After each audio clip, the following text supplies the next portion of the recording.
Халықты тейлөө тармағындағы коррупциялық элементтер бойынша айтып қоямын. Бұл мемлекеттік қызматы, государственное учреждение қызмат деген бар, білесіздер. Қызмат компаниясы, кадастр, УНА, архитектура, мектептерде, балабақшаларда біз уже будем заниматься вот даже такими вопросами. Мындай қылбаса, елдің бары жөнөкөй адамдар бізге мақұл емес. Қайсы жерге барсаң, маған даяр екен, маған ұншықпайды екен.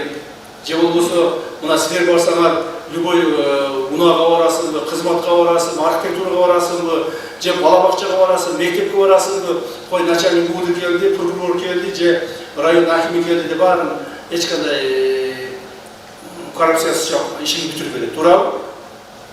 А жөнөкөй адам барып көрсінші шол жерде. Жөнөкөй адам, бір дыйқан, ноқаттан бір дыйқан, өзгөнен шыққан бір дыйқан, уже ноқаттың кадастрда барсыншы бір дыйқан. Жанын суырып, ақшасын алып, 2-3 күн күттіріп, анан кейін байқұшты эптеп справкасын берешеді. Мына ушулар бойынша біз уже қарашымыз керек.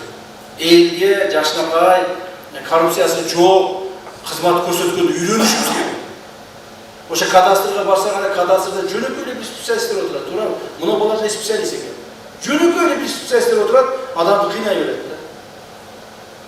Қинай береді, ертең келді, бір сүгін келді, обедтен кейін кел деп қояды, қолы шыттап қояды.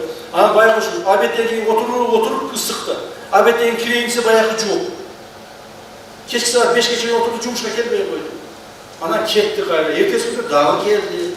Мына ұшындай сұлучылар көп болды. Ұшын мәселенің барлығын біз тақтап шығышымыз керек. Туғанда әкімдер, мерлер, жергілікті ұшыл қызмат көрсетіп тұрған мемлекеттік органдардың жетекшілері, жөнөкөй адамдарға қызмат көрсетіп үйренішіміз керек.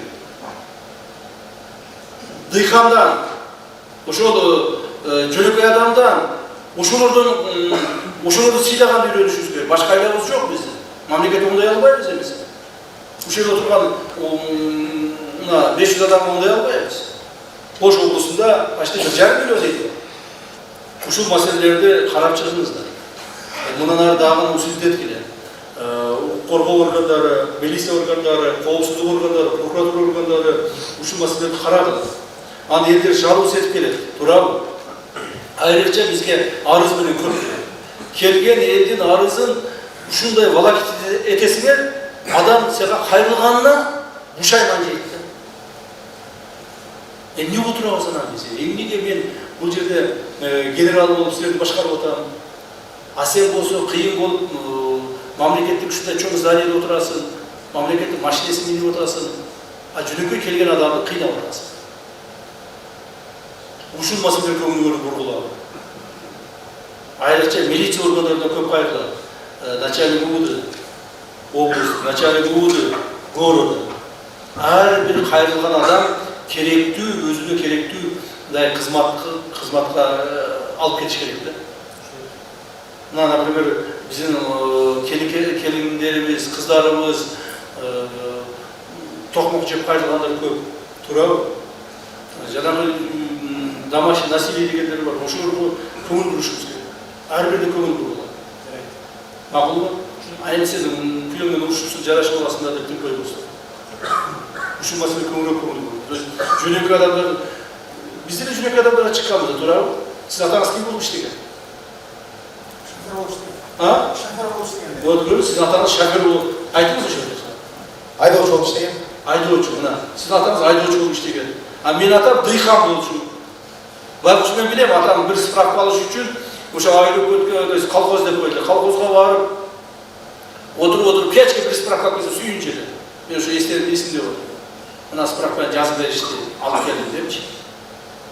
Куду ошондой эле да туурабы азыр нелер. Сиз атаңыз ким болуп иштеген? Милиция болуп иштеген. Милиция болуп. Тем более сиз билет экенсиз милиция болуп иштесин. Макулбу? Ошон үчүн жөнөкөй адамдарга кызмат көрсөткүлө. Тууганда жетекчилер, жөнөкөй адамдар, башка жетекчилерге келсе чай пай күйүп беришти эмес. Мына бул жерде азыр мага эме берип атат.